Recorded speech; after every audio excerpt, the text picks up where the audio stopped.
અમદાવાદના પૂર્વ વિસ્તારમાં વિરાટનગરથી લઈ નિકોલ ખોડિયાર મંદિર સુધી 3 કિલોમીટર લાંબી તિરંગા યાત્રા યોજવામાં આવી હતી, જેમાં અમિત શાહે કહ્યું, સર્જિકલ સ્ટ્રાઇક કરી દુશ્મનોના દાંત ખાટા કરવાનો જવાબ નરેન્દ્ર મોદીએ આપ્યો છે.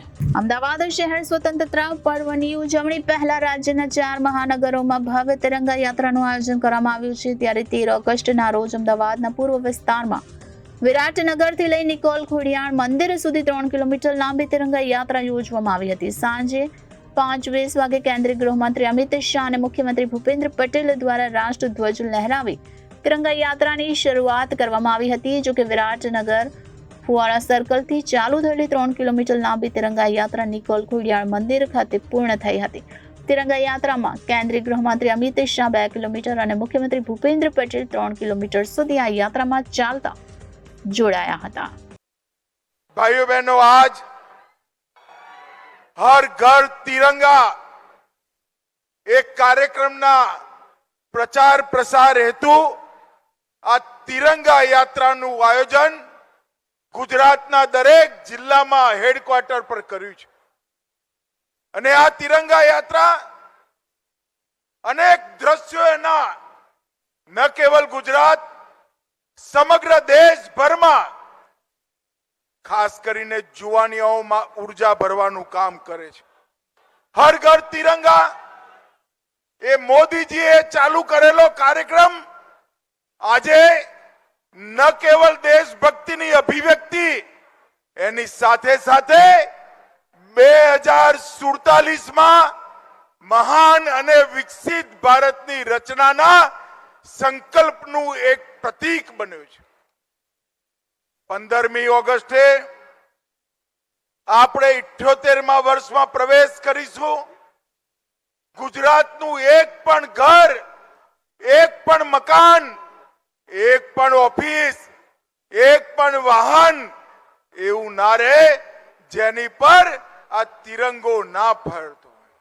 અને સમગ્ર ગુજરાત તિરંગામય થાય અને આ તિરંગામય ગુજરાતના માધ્યમથી ગુજરાતના દરેક નાગરિકની અંદર દેશભક્તિની જાગૃતિનું વાતાવરણ બને, એના માટે આ તિરંગા યાત્રા અને હર ઘર તિરંગા એ કાર્યક્રમનું શરૂઆત થઈ છે. ભાઈઓ બહેનો, નરેન્દ્રભાઈએ જ્યારે આઝાદીનો અમૃત મહોત્સવ મનાવવાનો નિર્ણય કર્યો એ વખતે એની પાછળ 3 લક્ષ્ય રાખ્યા. દેશના દરેક બાળક, દરેક યુવાન, દરેક નાગરિક એને આઝાદીની લડાઈનું સંપૂર્ણ ઇતિહાસ યાદ કરાવો. એની સાથે સાથે 75 વર્ષમાં આપણે પ્રાપ્ત કરેલી સિદ્ધિઓ, સમગ્ર દેશે પ્રાપ્ત કરેલી સિદ્ધિઓની જાણકારી આપી.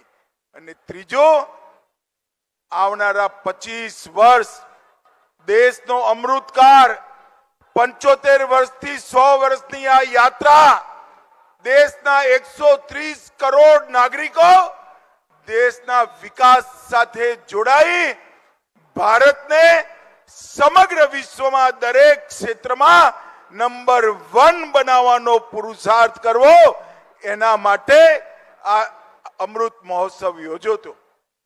અને અમૃત મહોત્સવ પત્યા પછી અમૃત કાલમાં આ સ્મૃતિ, આ સંકલ્પ એને યાદ કરાવવાનું કામ દર 15મી ઓગસ્ટે હર ઘર તિરંગાનો કાર્યક્રમ કરે છે.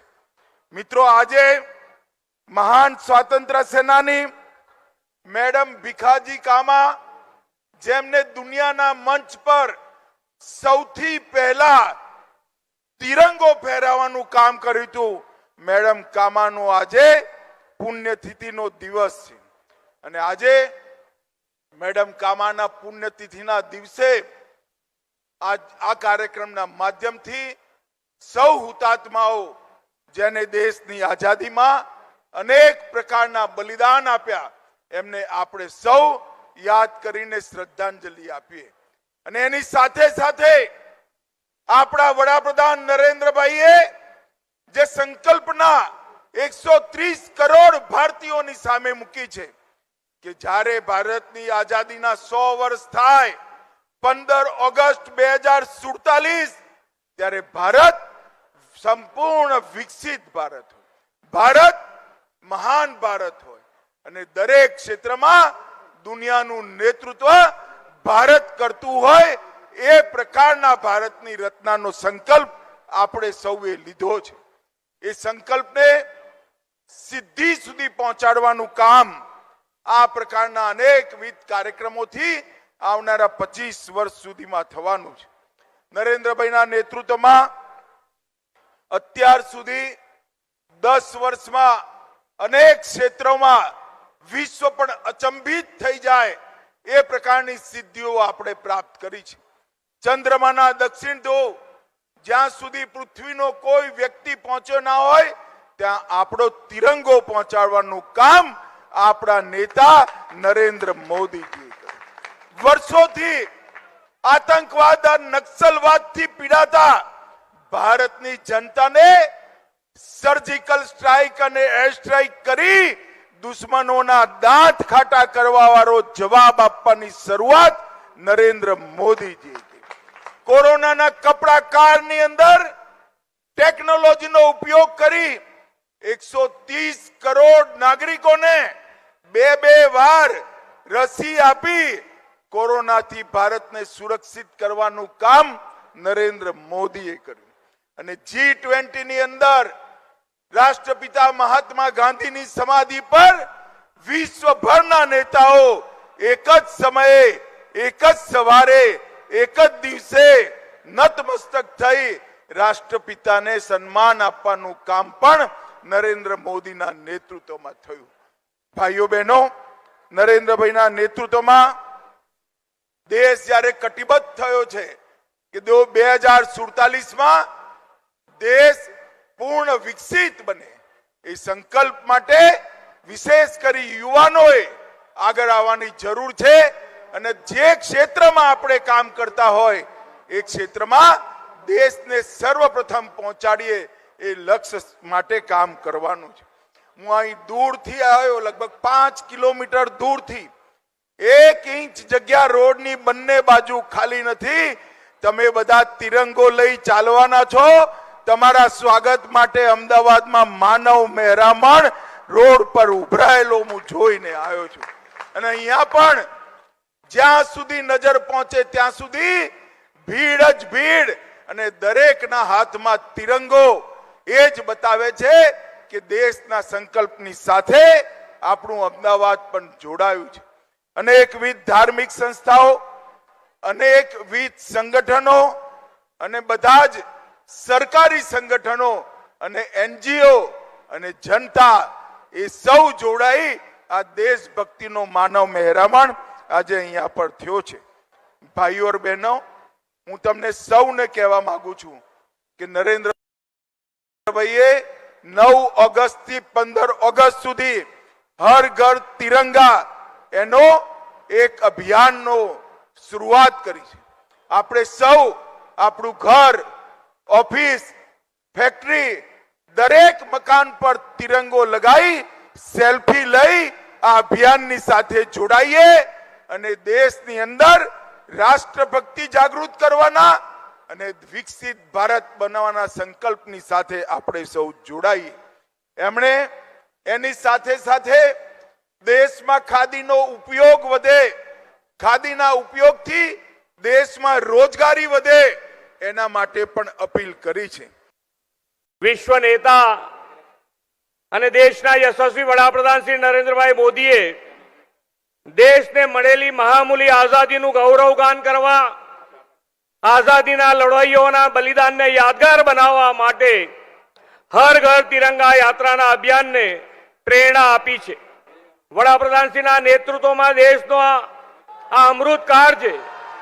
2047માં આપણે આઝાદીની શતાબ્દી ઉજવવાના છીએ. આઝાદી મેળવવા વીર ગતિ પામેલા આપણા રાષ્ટ્રભક્તોનું સૌને સ્મરણ થાય તેવો આ દિવ્ય અવસર છે. આ વર્ષે તો દેશવાસીઓમાં અભિયાન માટે ખૂબ જ ઉત્સાહ અને ઉલ્લાસ જાગ્યો છે. આજે અમદાવાદમાં આપણા લોકલાડીલા સાંસદ અને કર્મઠ ગૃહમંત્રી શ્રી અમિતભાઈ શાહના નેતૃત્વમાં આજે તિરંગા યાત્રા રાષ્ટ્રભક્તિ સભર માહોલમાં યોજાઈ રહી છે. વડાપ્રધાનશ્રીનું સ્પષ્ટ માનવું છે કે તિરંગો લોકોને એક સાથે લાવે છે. આઝાદીના આંદોલન સમયે તિરંગો ફરકાવીને લોકો આઝાદી માટેની પ્રતિબદ્ધતા વ્યક્ત કરતા હતા.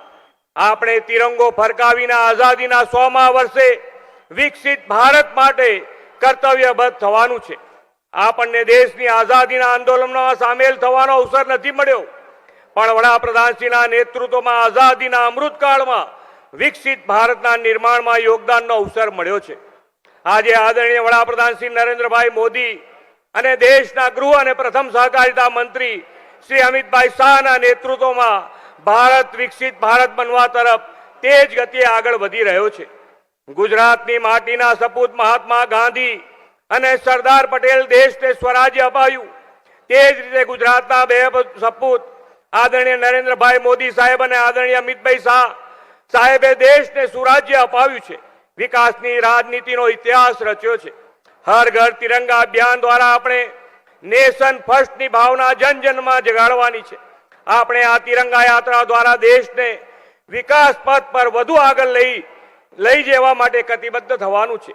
હર ઘર તિરંગાને વિશાળ જન આંદોલન બનાવીએ, એ જ અપેક્ષા સાથે આજના તિરંગા યાત્રાના શાનદાર આયોજન માટે ખૂબ ખૂબ અભિનંદન પાઠવી વિરમું છું. ભારત માતા કી જય. વંદે માતરમ. જય જય ગરવી Gujarat. Bureau report Janadesh news, Ahmedabad.